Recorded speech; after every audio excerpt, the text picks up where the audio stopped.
Hello friends, welcome to JK Samayal. இந்த வீடியோல நாம எண்ணெய் கத்திரிக்காய் தொக்கு எப்படி செய்யலாம்ன்றத பார்க்கலாம். 1/2 கிலோ கத்திரிக்காய் எடுத்துர்க்கேன். கத்திரிக்காய் வந்து முழுசாவே எடுத்துக்கங்க.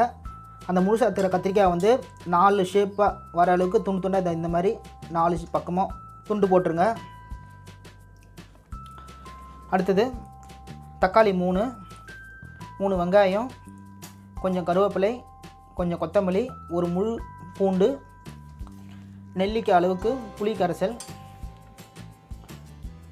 பெருங்காயத்தூள் 1/4 ஸ்பூன், 2 பத்த தேங்காய், 4 முந்திரி பருப்பை மிக்சியில் அரைச்சி வச்சுருக்கேன்.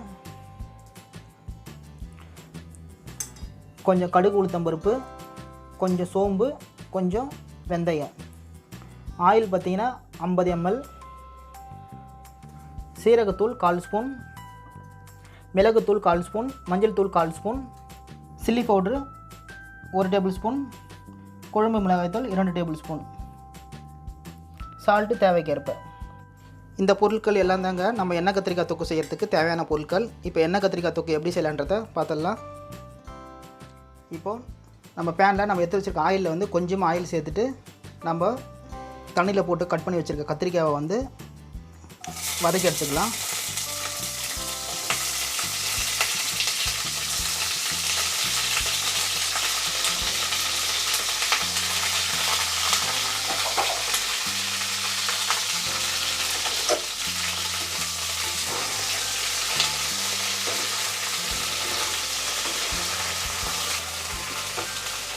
நம்ம ஆயிலே வந்து கத்திரிக்காயை வந்து ஒரு 2 நிமிஷம் வரைக்கும் வதக்கி எடுத்துக்கலாம்.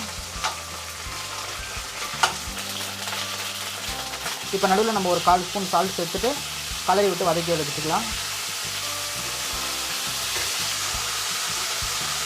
நம்ம எண்ணெயில் வதக்கும் போதே சால்ட் சேர்க்கும் போது காயிலையும் உப்பு வந்து நல்லா ஏறி இருக்கும். அதனால் நம்ம எண்ணெயில் வதக்கும் போது ஒரு 1/4 ஸ்பூன் சால்ட் சேர்த்து கலரி விட்டு வதக்கி எடுத்துக்கலாம். கத்திரிக்காய் இந்த அளவுக்கு வதங்கினாலே போதும். இப்போது நம்ம ஒரு பிளேட்டில் கத்திரிக்காய் எடுத்து வச்சிடலாம்.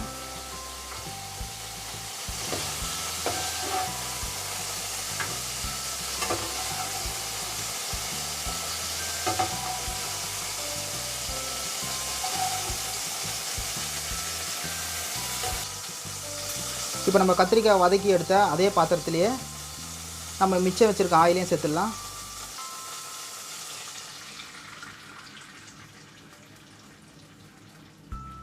நம்ம எண்ணெய் கத்திரிக்காய் செய்கிறதுனால எண்ணெய் கொஞ்சம் கூடுதலாக தான் தேவை. அதனால தான் நம்ம 50 ml ஆயில் எடுத்துருக்கோம்.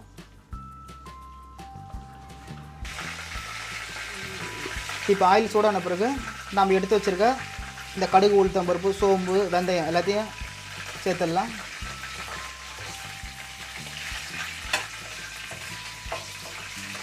இப்போ கடுகு பொரிய ஆரம்பிச்சிச்சு. இப்போ நம்ம கருவேப்பிலை சேர்த்துடலாம். அடுத்து நம்ம கட் பண்ணி வச்சுருக்க வெங்காயம்,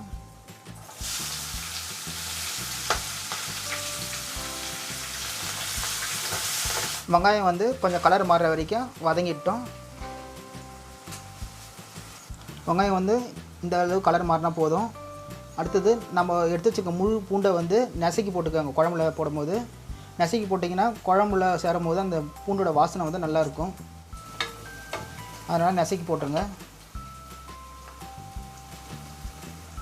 அடுத்தது 1/4 ஸ்பூன் பெருங்காயம் எடுத்து வச்சுருக்கோம், பெருங்காயத்தூள், அதுவும் சேர்த்துடலாம்.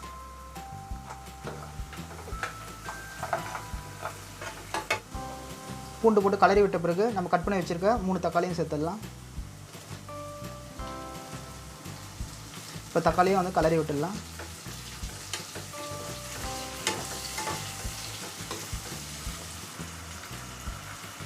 தக்காளியை சேர்த்ததுக்கப்புறம் தக்காளியும் வதங்கிட்டோம். அதனால் ஒரு 2 நிமிஷம் மூடி போட்டு வச்சிடலாம். 2 நிமிஷம் ஆயிடுச்சு. மூடி திறந்து பார்க்கலாம். தக்காளி வதங்கிட்டு இருக்கும். இப்போ தக்காளியெல்லாம் நல்லா கலரி விட்டுட்டு நம்ம எடுத்து வச்சுருக்க மசாலாவில் சேர்த்துடலாம். இப்போ வந்து நம்ம 1/4 ஸ்பூன் சீரகத்தூள் எடுத்துருக்கோம், அதையும் சேர்த்துடலாம். இது மஞ்சள் தூள், பெருங்காயத்தூள் 1/4 ஸ்பூன் எடுத்துருக்கோம், 2 சேர்த்துடலாம்.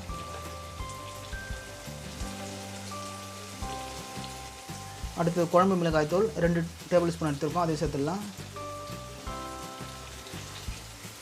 அடுத்தது சில்லி பவுடர் 1 டேபிள் ஸ்பூன் எடுத்துருக்கோம், அதையும் சேர்த்துடலாம். அவ்வளோதான். இப்போ நம்ம எடுத்து வச்சு எல்லா மசாலாவையும் சேர்த்தாச்சு. இப்போ கலரி விட்டுடலாம். அடுத்தது நம்ம மிக்ஸி ஜாரில் வந்து 2 தேங்காய் பற்றியும் 4 முந்திரியும் வந்து அரைச்சி வச்சுருக்கோம். அதையும் வந்து இப்போ சேர்த்துடலாம். தொக்குலேயே சேர்த்து விட்டு கொஞ்சம் கலரி விட்டுருங்க. அடுத்தது நம்ம புளி கரைசலை சேர்த்துடலாம். ஒரு சின்ன நெல்லிக்காய் அளவுக்கு புளியை வந்து ஊற வச்சு வச்சுருக்கோம். அந்த புளி கரைசல் தண்ணியை இதில் சேர்த்துடலாம். புளி கரைசல் வந்து தண்ணி வந்து 1 டம்ளர் சின்ன டம்ளர் அளவு தான் வச்சுருக்கேன். ஏன்னா நம்ம தொக்கு செய்கிறதுனால தண்ணி அதிகமாக தேவைப்படாது. இப்போ கரைசலை சேர்த்ததுக்கப்புறம் கலரி விட்டுருங்க.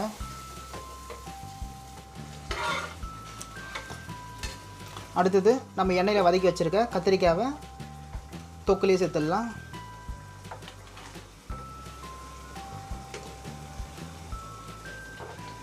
நம்ம கத்திரிக்காய் சேர்த்ததுக்கப்புறம் சால்ட்டு சேர்த்துக்கலாம். சால்ட்டு வந்து செக் பண்ணிவிட்டு போட்டுக்கோங்க. ஏன்னா நம்ம கத்திரிக்காய் வந்து எண்ணெயில் வதக்கும் போதே கொஞ்சம் சால்ட்டு சேர்த்துட்டோம்.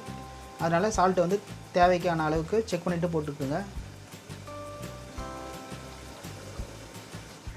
சால்ட்டு சேர்த்துட்டு தொக்கு கலரி விட்டுருங்க. தொக்கு வந்து இப்போ பார்க்குறதுக்கு தண்ணியாக தான் இருக்கும். திரும்ப வந்து ஒரு 5 நிமிஷம் வந்து மூடி போட்டு கத்திரிக்காய் வந்து எண்ணெயில் வதக்கும் போதே பாதி வெந்துட்டுருக்கோம். அதனால் நம்ம ஒரு 5 நிமிஷம் வரைக்கும் மூடி போட்டு வேக வச்சாலே போதும்.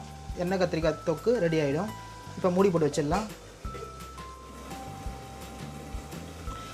இப்போ 5 நிமிஷம் ஆயிடுச்சு. இப்போ நம்ம மூடியை திறந்து பார்க்கலாம். பாருங்கள், மூடியை திறக்கும் போது நல்ல ஒரு வாசனை. ஆயில் தனியாக கத்திரிக்காய் தனியாக தெரிகிற அளவுக்கு நல்லா வந்துடுச்சு எண்ணெய் கத்திரிக்காய் தொக்கு. இப்போ நம்ம ஃபைனலாக நம்ம கட் பண்ணி வச்சுருக்க கொத்தமல்லி இலையை தூவி கிளறி இறக்கிட வேண்டியது தான்.